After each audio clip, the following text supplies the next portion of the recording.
Lumumba, my guest today on the bench at this very timely time. Prof, good to see you. Good to see you, Jeff. Thanks so much for your time. And look, you wrote a letter. Yes, I did. To both the president and the former prime minister a few weeks ago. Yes. I don't know what reaction you've gotten from them, but you asked them to tone down the rhetoric and the downward spiral. Now it looks like things have escalated. What's your take, Prof? A very sad situation because, Jeff, we have been here before. We saw this in the year 2007, 2008. We saw this immediately after the elections in 2017. And once again, we are seeing this kind of conduct. And what is happening is that we have leaders who are beginning to cross the line. And the essence of my letter was to appeal to the president and to appeal to Honorable Raila Amolo Odinga to do what is right and just. I hold the view that the rule of law not only requires but demands that we must act in accordance with the Constitution. What I've seen now as rehearsal for the march on Statehouse on the 20th day of March is anarchy. That is not demonstration. That is not what is contemplated by the Constitution. That is anarchy. And what is defined as mass action is not mass action. Mass action, which was defined by Mahatma Gandhi and Martin Luther King Jr., presupposes and requires of leadership not to use demonstration as a basis for creating confusion. It is about doing things that are in accordance with the law, using methods that are recognized. And you've seen what happened in Kisumu. Mm-hmm. If that is what is going to happen on the 20th, I dare say, without mincing, that the opposition led by Raila Amolo Odinga is actually saying that they are going to overthrow the government of the Republic of Kenya as by law established. Mm. And that is treason. Let us not mince our words, because what has happened and is happening in Kenya now is that people are so intimidated that they don't want to speak the truth. But we must do so, because when this country is destroyed, all of us and our children and children's children are going to pay for it. We have seen countries destroyed. We have seen countries destroyed within the continent of Africa. We have seen that happen in Somalia, happen in Yemen, and in many other African countries. I hold the view that the opposition led by Raila Amolo Odinga should use existing institutions. Thus far, I've not seen a petition made by a member of Azimio. I've not seen a petition made by governors of Azimio saying that there is a crisis in the country.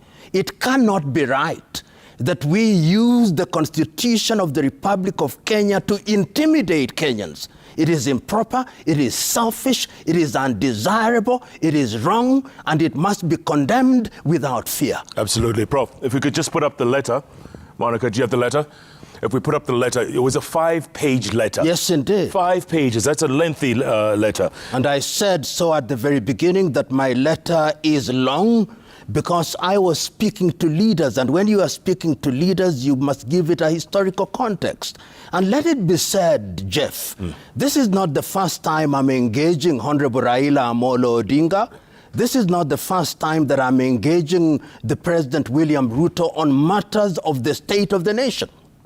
I invite you to read Honorable Raila's own book, his own autobiography at page 835. He acknowledges that even in the year 2007-2008, a team comprising of myself and other Kenyans were involved in the process of trying to broker peace.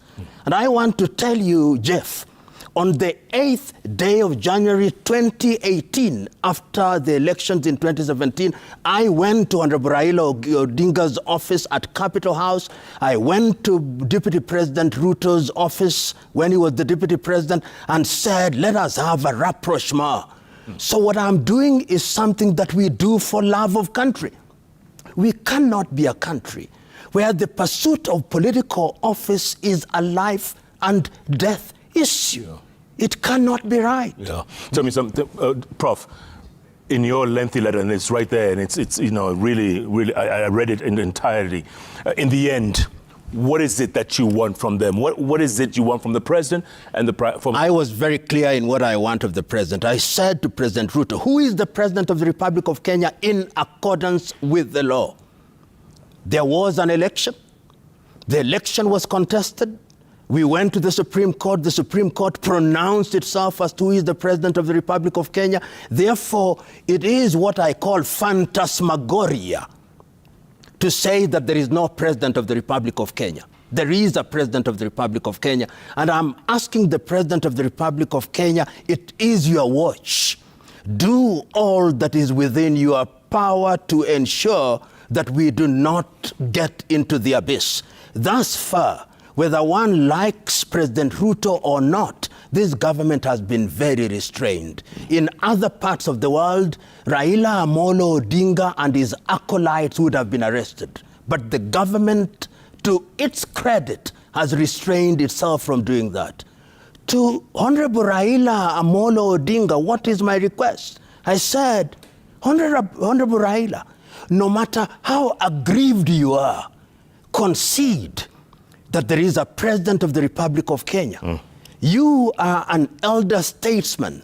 Engage William Ruto in any event. You have worked with him before, so that we can resolve the issues of the economy. The economy of this country, if you look at the micro and macro fundamentals, is not going to improve in the next 2 years. Even if Honorable Raila were the president, it would not. And I'm saying this is the time when leaders across the political divide should come together and do that which is in the best interest of the Republic of Kenya. Let me pose to you, Jeff.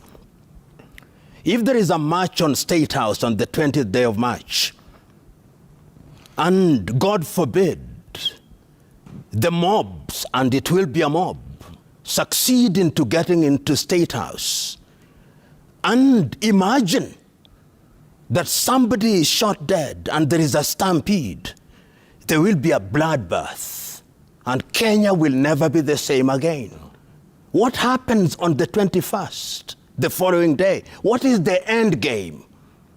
What is the end game? Because right now, when you read the social media, as I said in my letter, there is no shortage of individuals on the side of Azimio urging Honorable Odinga on, go on, you are our warrior. I am asking Honorable Raila Odinga, please do not listen to those individuals. They are not your well-wishers. They are people who want the historical credits that you have accumulated to be forgotten by history. Do not listen to them. It is not too late. This country belongs to all of us. And I hope that if Honorable Raila Amolo Odinga loves this country as he says he does, this is the time to reach out to President Ruto. The clergy talked to him yesterday. I'm urging him to listen to the clergy. I'm urging him to do what is good and right. Kenya is waiting. Yeah. Let us stop this madness. Prof, real quick, are you saying there should be another handshake? I'm not talking about handshakes. I'm talking about conversations about our country. And I'm saying that there are existing institutions. Where is our parliament? Where is our National Assembly? Where is our Senate? Where is our Council of Governors? Why are we paying them? Why did we elect them? Why do we talk to each other at political rallies where vitriolic language is used, where venom is spewed? No, a country cannot do that. And let us not imagine for one moment that this country is immune from degenerating into chaos. It can. And we have tested God for too long. We have mocked God for too long. We have created our alternative truth for too long. The time is now for us to pause and ask, in whose interest? In whose interest are we doing this? And I think that we have a duty as patriotic Kenyans to speak without fear of favor. This intimidation, I saw what was happening in Kisumu, and the people were baying for the blood of a cabinet minister. Thank God the cabinet minister was not there. we would have had a death. And they have said that they are rehearsing for the 20th. If this is a rehearsal, there'll be rivers of blood in Nairobi. And who knows elsewhere? Are we prepared to swim in those rivers? And once we have the crown, after we have swum the rivers of blood, and we have the crown that is all blooded, will we sing hallelujah? These are the questions. I know what we are saying here is falling on waxed ears and eyes with scales, but we must say them regardless, that history may say and record that we did not keep quiet when our country was burning. I say in my letter, when your house is on fire, don't run after rats. The fire of economics, the fire of difficulties in life is threatening our house. Why are we running after rats? Why?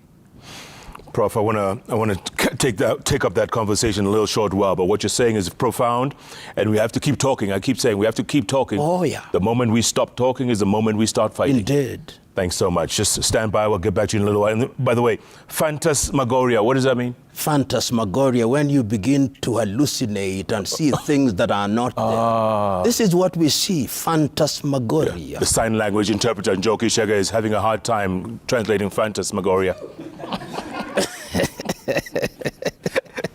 Professor P.L. Lumumba, I told you, without fear or